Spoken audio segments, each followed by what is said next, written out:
Olá, sejam muito bem-vindos a mais um episódio Ela Investe.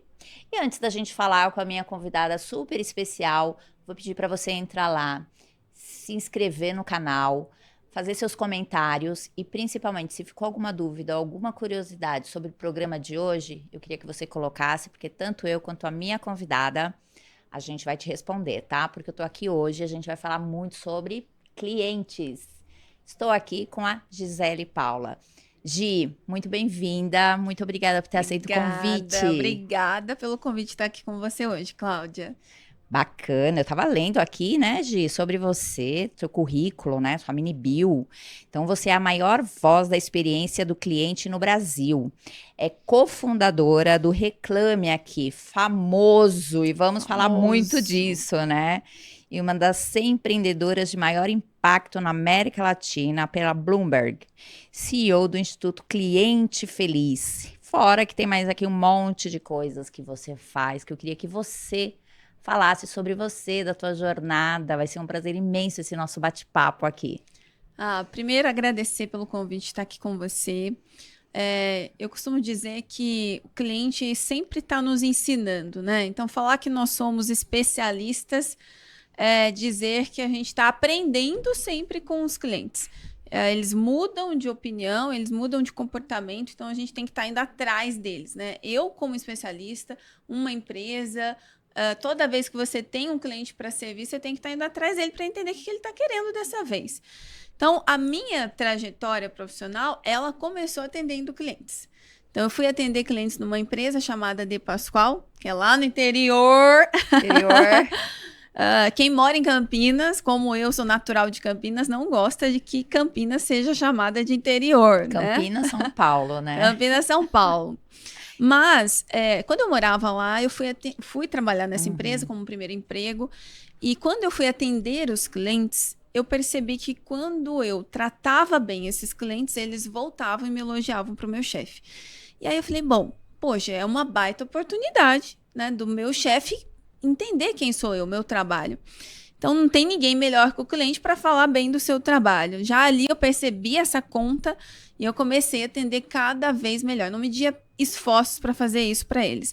O resultado é que eu fui crescendo dentro da empresa, fui tendo oportunidades, até que eu me tornei head de marketing, atendimento ao cliente. E aí, quando eu estava lá nessa posição já bem confortável, normalmente as oportunidades para quem empreende é assim, né? No momento que você está confortável ali, aparece uma possibilidade. Se você não agarrar aquela possibilidade, ela vai embora. E eu vi, né, a possibilidade de empreender com o Reclame Aqui. Eu conheci o projeto do Reclame Aqui e eu falei, bom, se clientes sempre me fizeram tão bem, imagina isso numa plataforma, numa escala. Então, foi isso que mais me brilhou os olhos. Eu pedi demissão, fui empreender com o Reclame Aqui. No começo não foi simples, né? Você entrou no Reclame Aqui logo no começo, na fase de ideação, projeto. Como que foi a tua história aqui com o Reclame Eu cheguei, Aqui? Ele já tinha sido criado. A ideia do Reclame Aqui já estava em operação. Já, na V0, vamos dizer assim. Ele já Aham. estava na V0, ele já tinha sido criado. Era um projeto do Maurício, que foi o meu sócio. Ele tinha colocado no ar, mas ele tinha outra empresa. Então, ele botou no ar, falou, vamos deixar isso aqui rodando e eu vou me monetizando com a minha outra empresa. E foi isso que aconteceu. Só que começou bem aquele boom da internet e as pessoas começaram a descobrir aquele site. E começaram a acessar, sem ele fazer nenhum esforço para que isso acontecesse. Quando ele viu que... Orgânico. Exatamente. Que a gente nem chamava naquela época de orgânico, não é? Quando ele viu que isso poderia ser uma possibilidade, ele começou a botar um pouco mais de energia nisso. Como é que isso, então, pode funcionar? Nesse meio tempo, eu conheci o Maurício. Maurício não conhecia nada sobre atendimento ao cliente. Ele conhecia sobre tecnologia. Ele falou assim, é um casamento perfeito aqui, porque você trabalha com clientes, eu trabalho com tecnologia. Ele já tinha um sócio que eu acompanhava na outra empresa de tecnologia que ele tinha. Ele falou, vamos montar um grupo. E assim a gente começou, né? Trazer pessoas, trazer outros sócios. E a gente começou a fazer o Reclame Aqui se tornar uma empresa, né? Ele não tinha nem CNPJ na época. E assim foi. Achei que fosse ser mais fácil, não foi. Mudança de comportamento, de cultura no mercado não é simples. Para você ter ideia, quando o Reclame Aqui nasceu, ele surgiu numa época que quando o cliente precisava reclamar de uma empresa, ele tinha que falar com ela. Não tinha outra possibilidade. Se ela não atendesse, ou ele ia para o Procon, que a fila era gigantesca, ou ele deixava de reclamar. Então foi nesse momento que a gente construiu ali. Bom, o Reclame Aqui foi uma grande jornada, né? Como empresária, como empreendedora, fazendo coisas novas que eu não tinha vivenciado ainda. Fiquei ali à frente da plataforma por 10 anos. E aí, como a gente brinca da reclamação ao cliente feliz, né? Eu entendi que o próximo passo deveria ser trabalhar não só a reclamação, e sim toda a jornada do cliente. Foi quando eu saí, fui empreender novamente com o Instituto Cliente Feliz. Aí eu fui carreira solo. Aí eu vou com a cara e com a coragem. Já apanhei bastante. Agora vamos começar isso do zero. Mas o Reclame Aqui, você saiu da sociedade ou foi vendida para o mercado ou para algum outro fundo? Como é que foi aí? As duas coisas aconteceram, né? Que o Reclame Aqui passou por uma segunda rodada e nessa segunda rodada eu fiz o meu exit. Ah, entendi. Então foi isso. Foi isso. E aí, o que aconteceu, né? Eu já tinha, né, essa decisão de sair, já tinha um tempo. E aí, com essa segunda rodada, foi um momento perfeito para que essa transação acontecesse. E aí, com o Instituto, a gente começou ali bem um mês antes da pandemia, começou a construir o que seria esse negócio. E hoje nós falamos que nós atuamos dentro do universo C. O que é o universo C? O universo de clientes. A nossa expertise é clientes. Então, desde experiência do cliente, sucesso do cliente, atendimento ao cliente, esse universo cliente é a nossa expertise. E aí, para isso, a gente tem uma suíte de produtos que a gente trabalha com grandes companhias. E isso há 10 anos já? Essa há 10 anos? 3 anos. 3 anos. 3 anos que o Instituto é bebezinho, né? É uma empresa bebezinha ainda. Mas estamos felizes com o que nós estamos construindo ali. Que bacana. Só tudo isso, né, Gi? E essa tua experiência, quando a gente está falando de clientes e a gente sempre fala, principalmente nesse mercado empreendedor que você tem muita experiência, às vezes as pessoas têm uma grande ideia, mas esquece do cliente, né? Você já viu e viveu muito isso aí no mercado, Gi? O que eu mais vi ao longo desses anos, lidando com clientes e especialmente com reclamações, empresas que investem para atrair clientes e depois fala, bom, vamos focar no processo comercial, atração e venda, que é o que vai fazer a empresa crescer. Depois a gente olha para clientes e esse é o grande problema, porque se você olha muito depois para clientes, você pode olhar tarde demais. Agora, um grande erro, Clau, é achar que olhar para clientes é só para quem já está vendendo muito, quem já tem dinheiro para gastar com isso. É um grande erro. Achar que cuidar dos clientes é um custo, primeiro equívoco. Segundo equívoco é achar que a gente precisa ter um time enorme para cuidar de clientes, manter a experiência do cliente de pé. Segundo equívoco, porque se eu sou empreendedor individual e eu tenho clientes, eu posso cuidar da experiência deles. Né? De alguma forma, estruturar um processo para isso. E o terceiro equívoco é achar que para cuidar da experiência do cliente, a gente precisa ter budget, precisa ter muito dinheiro para gastar, para mandar presente para o cliente, mimar o cliente. Nem sempre é isso. Às vezes o que o cliente mais valoriza é aquele olhar no olho, o recadinho, a atenção, o calor humano. Né? Na verdade, o que a gente fala é o seguinte, muitas empresas, se fizer o que realmente tem que ser feito. Tem que ser feito. É um atendimento, é dar a resposta no prazo certo, é chegar o produto na data que foi prometida. isso já deu uma satisfação para o cliente. Você vê que o cliente nem é tão exigente assim, né? Você vê que tem tantos clientes que nem são tão exigentes. O que a gente vê isso no Brasil, é muitas vezes uma falta de comprometimento daquilo que foi acordado. E muitas empresas, principalmente startups, que têm esse foco, todo esse caminho aí para fazer a jornada no cliente, que é o que você falou, muitas vezes não precisa de tudo isso, não precisa nem de muito dinheiro e nem de muita criatividade, porque tá ali, né? Tá fácil. No meu livro eu trago bastante histórias sobre como aplicar a experiência do cliente em pequenos negócios. Coisas simples que você altera ali no processo e você consegue já ter resultados. Talvez seja um pouco pessimista pensar que o brasileiro tem sempre um mau atendimento. Eu não acho que é. Porque o brasileiro, ele entre os clientes do mundo, o brasileiro é um dos consumidores mais exigentes. Então, as empresas que trabalham com os clientes brasileiros, elas já têm uma régua mais elevada. Porque o cliente aqui é, sim, mais exigente. Só que é uma via de mão dupla, né? Então, assim como ele é mais exigente, a gente também está um pouco mais preparado para que isso aconteça. Quando você vai para fora, você tem empresas, você tem países com boas legislações, boas metodologias, mas às vezes falta, Clau, aquilo que a gente tem aqui, que é o calor humano. Né? Isso você entende que é um fator positivo para o brasileiro quando a gente está falando de atendimento. Sem sombra de dúvida, sem sombra de dúvida. E uma outra coisa também que eu vejo quando a gente está falando nessa comparação, o brasileiro ele sempre quer ajudar, ele sempre quer dar uma... Ele tá sempre realmente querendo encantar, né? A gente percebe isso em algumas coisas. Então, não vamos generalizar isso que você está falando. Eu acho que a gente tem que valorizar o que a gente tem. Valorizar o que a gente tem e melhorar naquilo que nós realmente entendemos que a gente não é bom. Pô, processo de atendimento, nós somos bons? Não, não somos. Então, vamos melhorar nisso. Mas o calor humano, que é a nossa essência como brasileiro, tem países lá fora que não consegue traduzir isso num atendimento. E não consegue fazer mesmo, né? É cultural, né? Exato. É cultural, né? Hoje, estava vendo aqui, você foi indicada em 2021 como uma das empreendedoras de maior impacto na América Latina.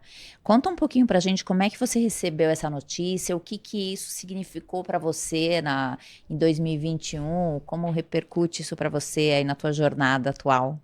Olha, primeiro para mim foi uma baita surpresa, né? Porque eu jamais imaginava, não tinha nenhum processo de eleição, então simplesmente eu fui eleita, né? Como assim eu, né? Sempre vem essa pergunta primeiro. E foi logo após o primeiro ano da pandemia. E eu me lembro que no primeiro ano da pandemia, eu fiz ali cerca de umas 200 lives, às vezes 3 vezes ao dia, com áreas diferentes, segmentos diferentes, falando sobre esse cuidado que devia se ter com o cliente, principalmente na pandemia. Os clientes que estavam com dificuldades financeiras, clientes que estavam indo embora porque não podia pagar. E como é que você vendia para clientes da base? Porque ninguém estava comprando naquele início da pandemia, né? Então, foi um trabalho muito intenso, muito orgânico e muito contemporâneo naquele momento e que depois veio como uma consequência, né, de um trabalho que foi executado. O que me traz é a sensação sempre de que a gente tem que estar com essa responsabilidade de buscar trazer para dentro das empresas sempre o melhor. Ah, isso é bacana. E fora isso, você participa de algumas outras premiações, ou você depois disso entendeu que o trabalho, que bacana, que foi valorizado, você faz mais alguma coisa no mercado em relação a isso?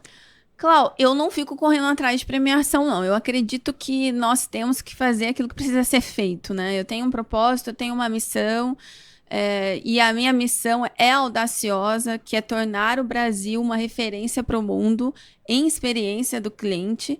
Então, o foco é esse, né? Quando isso vai acontecendo ao longo do tempo... Vai ser consequência do seu trabalho. Exatamente. E quando a gente está falando, assim, de experiência do cliente, né? Da jornada do cliente, explica pra gente um pouquinho, principalmente para quem está começando a empreender, ou para quem está empreendendo, que tem um viés muito de tecnologia, mas precisa fazer esse comercial.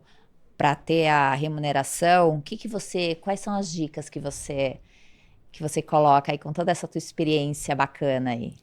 Olha, sempre é começar pelo básico, né?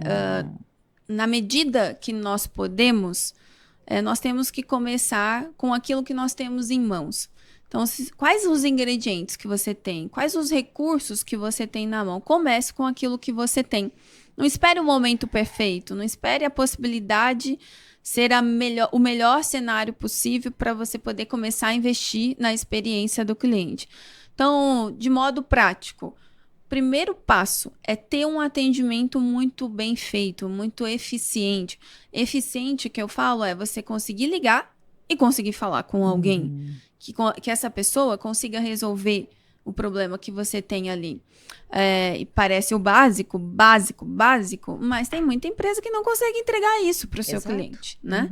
Então, tenha um canal de atendimento, 1 ou 2, no máximo 3 canais. Tem empresa que às vezes abre lá um leque de opções para o cliente falar. E não responde nada. E aí ela não consegue dar conta. Não dá conta. Eu me lembro uma vez, na Black Friday, uma empresa falou, não, nós vamos fazer o atendimento online a madrugada inteira. Isso lá no início da Black Friday. Online é real time. Real time. Eu entrei no chat só para testar, né, na madrugada. Tinha 500 pessoas aguardando para ser atendido. Então, assim, não não tinha é ninguém online. ali no chat. Não era online e nem real time, né? Então, ter canais de atendimento... Quer dizer, tem que cumprir aquilo que foi colocado, né? Básico. O mínimo. É o básico, né? Se é atendimento online, é online, né? Então, ter canais de atendimento, atender a esses canais, resolver nesses canais, princípio básico. Depois disso, é entender quais são as dores dos clientes. Onde que os clientes mais estão reclamando? O cliente sempre reclama do boleto que chega atrasado. Então, vamos resolver o problema do boleto. Se você resolver o problema do boleto, você zera, pelo menos da percepção do cliente ali, uma grande dor. Ele passa a ter uma imagem muito mais positiva da empresa. E aí, você vai lidando primeiro, né? Se a gente vai falando assim de priorização, prioriza as dores, depois você trabalha a cereja do bolo. Não queira colocar o cheirinho, a balinha na loja, enviar um mimosinho para o cliente se não atende o telefone, se não resolve o problema, né? Se não consegue atender o cliente rapidamente. Primeiro básico, Cláudia. Que bacana. Eu acho que isso aí já ajuda bastante, né? E assim, no teu desafio empreendedor, assim, quando a gente está falando de empreender, a gente tem vários momentos desafiadores, né, ou de reflexões. Você teve algum ponto específico que você passou por isso, algum momento mais desafiador ou de pontos de decisões para você na tua carreira, Gi? Alguns, né? Sair de uma vida executiva muito confortável para empreender já é uma decisão muito difícil. E quando eu fui empreender, o Reclame Aqui, na época, não me daria certeza de nada, né? Não gerávamos nenhum real de receita, chance e perspectiva de gerar receita, a gente não tinha nem modelo de negócio. Então, aquele foi um momento muito difícil para tomar uma decisão com um filho pequeno, morando em outra cidade, então foi bem complexo. Eu me lembro de ter feito um caderninho e colocado os prós e os contras de sair de onde eu estava para empreender. Hoje, quando eu olho, falo, gente, mas qual foi a lógica que eu segui aqui nesse caderninho? Porque ele não tem lógica. Aqui era risco de fechar, não tem segurança nenhuma, é tudo novo. Não tem nem remuneração no começo, vai no risco, nada, né? Mas esse eu acho que foi o primeiro.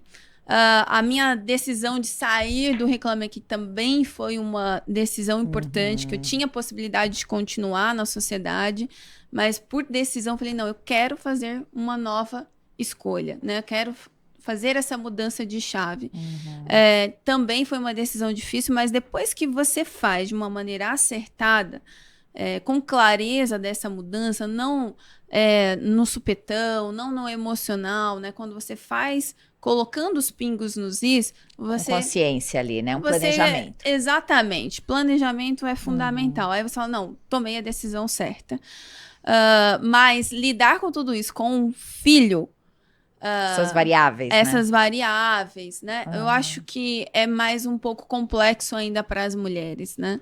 E uma das coisas que eu falo bastante para quem me segue, para as mulheres, porque de modo geral as mulheres que trabalham com experiência do cliente, elas representam a maioria dos profissionais que atuam nessa área, né? Cerca de 60% são mulheres. Então, eu falo, nunca desiste, né? Não existe a opção de você falar, não, vou... Por conta do meu filho, eu não posso fazer isso. De maneira alguma, né? Outro dia eu vi uma pessoa colocando no Instagram que a mulher trabalhar com um filho pequeno, ela gera um trauma para a Eu li também. criança. Eu falei, só pode falar isso quem não viveu. Né? Porque quem viveu Exato. sabe as dores e os amores de passar por tudo isso. E a pessoa ainda foi infeliz e continuou no texto falando do impacto que tem a mulher no mercado de trabalho, né? Gente, em que mundo, né? Isso realmente repercutiu de uma forma Exatamente. muito ruim. Enfim. Isso não foi problema para você, né? Eu acho que, assim, criar filhos com trabalho, eu acho que se a gente olhar a situação principalmente olhando no Brasil, quantas mulheres empreendem, têm filhos e conseguem empreender e conseguem ter sucesso. O ponto é, eu até já falei um pouco sobre isso também, o quanto que a gente se organiza para isso, né? Sim. Tem eu já participei de algumas palestras com a Luísa Trajano e tem uma que me deixou, assim, extremamente confortável e eu acho que eu até gravei algumas coisas que ela falou, foi justamente isso. Ela falou assim, eu não tenho dor de filho. Eu precisei trabalhar e deixar os meus filhos pequenos, né? E eu não tive isso, eu não tinha, né, não tinha esse problema, esse trauma. Eu não tive, nem eles, porque eles sabiam que eu precisava sair para trabalhar. Perfeito. Então, eu acho que assim, a gente tem que passar isso, que nós somos capazes. E você sabe que no empreendedorismo e nessa algumas redes de investimentos, muitos vieses inconscientes para empreendedoras, para founders, porque são mães, né? Você sabia disso, né? Sei, claro. Que é feio, que é chato. É muito. Desagradável isso, né? Porque a mulher grávida, ela não é competente, porque ela tem um filho, ela vai deixar de ser, né? Então, são algumas coisas que realmente são ultrapassadas. A gente não precisa ficar falando disso, mas que muitos aprendam da São forma os correta. vieses inconscientes que aparecem a todo momento nos comportamentos, não é? Sim. Eu me lembro quando eu estava grávida, eu estava ainda CLT trabalhando e eu trabalhei até o último dia, né? Trabalhei até a sexta e tive meu filho na segunda. E aí, com a possibilidade, né, de ter isso, graças a Deus foi uma gravidez saudável. Não podemos dizer que isso é a verdade para todas as mulheres. Claro. Mas eu tive a felicidade de ter uma gravidez super saudável. E eu me lembro que durante a minha gravidez eu fui promovida. E isso me chocou muito. Eu, como mulher, me chocou com a possibilidade da empresa já enxergar dessa forma uma mulher que estava no período de sair para licença maternidade. Aquilo para mim foi um grande exemplo, né, para minha carreira. Depois, quando eu fui empreender, eu segui aquilo que eu recebi também. Então, priorizava as mulheres, né, nos momentos que elas tinham ali uma necessidade, precisa de um apoio, ela precisa ficar em casa, ela vai ficar em casa. Ela vai trabalhar home office, na época que não existia home office. Então, as mulheres, elas têm que ouvir uma coisa dessa, histórias, né, na verdade, como essa, e saber que elas sempre podem, né? Exato. Não há nenhum limitador. Não há bem colocado. Nenhum limitador genético, não há nenhum limitador de família, de filhos, ou marido, ou parceiro, o que seja, que faça a mulher chegar onde ela queira chegar. Ela pode fazer o que ela quiser fazer. Perfeito, Gi. E me conta uma coisa, você atuando, principalmente com essa tua visão de cliente, de experiência em cliente, qual tipo de cliente que você prefere? Qual tipo de cliente que você gosta? Você vai achar estranho, mas não poderia ser diferente. Eu gosto do cliente que reclama. Sério. Por que eu gosto do cliente que reclama? Porque ele sempre me dá a oportunidade de melhorar. O cliente que não fala nada, o cliente que fica em silêncio e ele some, de repente vai embora, esse cliente, para mim, ele me deixou uma dúvida. Ele gostou do meu trabalho, ele não gostou, ele vai me recomendar. Então, eu sempre falo, o morno não é um lugar para a gente estar. Ou você realmente é uma empresa que precisa melhorar, é ruim para o seu cliente, oferece um serviço ruim, você tem consciência que você vai melhorar isso, ou você tem que buscar aquele lugar onde a maior parte das empresas não estão, que é o cliente recomendando, o cliente que é apaixonado por aquela marca. Para chegar nesse lugar de amor pela marca, você tem que passar pelo processo da dor, do cliente que reclama, do cliente que te fala melhora, porque esse tempo que você leva para me entregar o serviço não é satisfatório. O cliente que fala, olha, melhora a cor, porque a cor não tá legal. Quando ele se dispõe a falar isso, é porque ele se importa, né? O cliente que reclama é aquele que se importa com a empresa. E também te dá até mais argumentos de por onde que você vai, né? Quais são as ferramentas que você vai usar para atender aquele cliente, né, Gi? Ô, Gi, falando um pouquinho ainda nesse segmento de clientes, né? E você colocou a questão de brand, de marca e tudo mais. Para a gente até dar alguns exemplos e algumas dicas aqui para o pessoal que está empreendendo. Como que você transforma isso no encantamento do cliente? Como é que você consegue fazer isso da sua branding, o encantamento do cliente? Olha, uma marca ser amada pelos seus clientes, encantar seus clientes, a gente tem grandes referências, né, globais como Apple, Netflix, Disney, né, que é uma marca aí centenária, é um processo de construção. Então, não é uma coisa que acontece do dia para a noite. Você tem que trabalhar todos os pilares que interagem e geram experiência para o cliente. Atendimento é um, a jornada do cliente é outro, produto é outro, embalagem, um marketing, como você se comunica com o seu cliente, gera uma sensação. Por trás de toda relação comercial, existe uma relação emocional. Então, quanto mais cedo a gente entende isso, inclui isso em todo o nosso processo, mais próximo esse cliente vai ficando. Nossa, essa marca tem uma coisa diferente que eu não tenho, que eu não vejo em outros lugares. Por que a gente, quando olha a maçãzinha da Apple, né, a gente fala assim, essa maçãzinha, né, parece que ela está sorrindo para mim, porque criou um elo emocional com a marca. Todos os lugares, todos os pontos de contato. Dificilmente você encontra alguém que passou por um mau atendimento no telefone da Apple. Então, não é só na loja, não é só no produto. Olhar para todas essas interações do cliente é o ponto-chave para que essa marca vá construindo esse lugar no coração do cliente. E isso gera como consequência o quê? Uma boa reputação. Então, se eu tenho clientes que gostam da minha marca e eles começam a recomendar, isso vai gerando um buzz. Esse buzz vai gerar o que as pessoas estão dizendo de mim. O que elas estão dizendo de mim se chama reputação. Bacana. E hoje, em épocas de Instagram, onde a gente consegue trocar ideias e dar feedbacks e receber informação, e outras mídias sociais, né? A marca, ela tá exposta o tempo todo, né? Você consegue trabalhar muito bem uma marca, como você pode também trabalhar positivamente e negativamente, se você tem isso. Aí o mercado sempre fala o seguinte, quando tem um elogio, poucos vão replicar aquele elogio. Mas quando tem uma crítica, né, se a empresa faz uma coisa errada, aquilo se multiplica por 10, por 20. Quero saber se isso realmente, eu sei que é fato, mas de que forma que isso expande em épocas de mídias sociais, em épocas de inteligência artificial, em épocas realmente digital. Como que você vê essa questão do atendimento ao cliente? Olha, as redes sociais viram um ambiente sensível, de fato, para o diálogo entre as empresas e os consumidores. Primeiro porque nas redes sociais as pessoas têm menos filtro para poder falar o que elas pensam, né? O que vem, fala, sem muita cerimônia do que tem para dizer. Isso, inclusive, a gente já vê aí, né, quantos problemas jurídicos são gerados por conta de uma exposição não pensada. Mas as marcas, elas têm seus clientes, né, numa relação consumidor-empresa. Então, ela tem que entender e fazer o papel dela. Qual que é o papel da empresa? Monitorar o que as pessoas estão falando, responder aqueles comentários, nunca entrar para o embate. Não vale a pena para uma marca correr o risco de entrar num embate público. Né? Você imagina que você está num palco e e aí você começa a discutir com alguém no palco, numa plateia assistindo. Isso não vale a pena para a marca.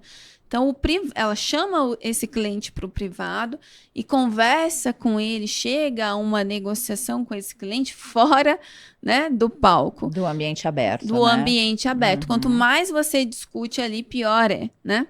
Então, além disso, você gera lastro para outras pessoas virem para aquela conversa e aumentarem ainda mais aquela discussão. E aí vai gerar uma crise.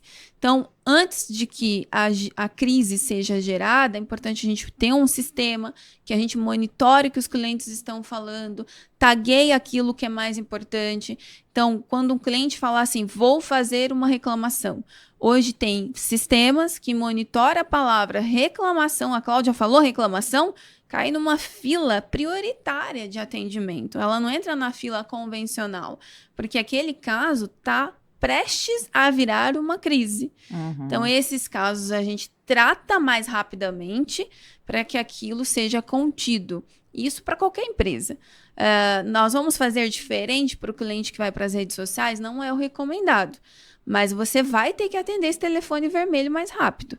Esse é o propósito ali da rede social, né? De ser mais rápida, de ser mais ágil. Então, as marcas precisam estar atentas a isso. E criar esse processo para quem atende, para quem responde, preparar as pessoas que vão dar essas respostas. Às vezes são respostas secas, grosseiras para o cliente.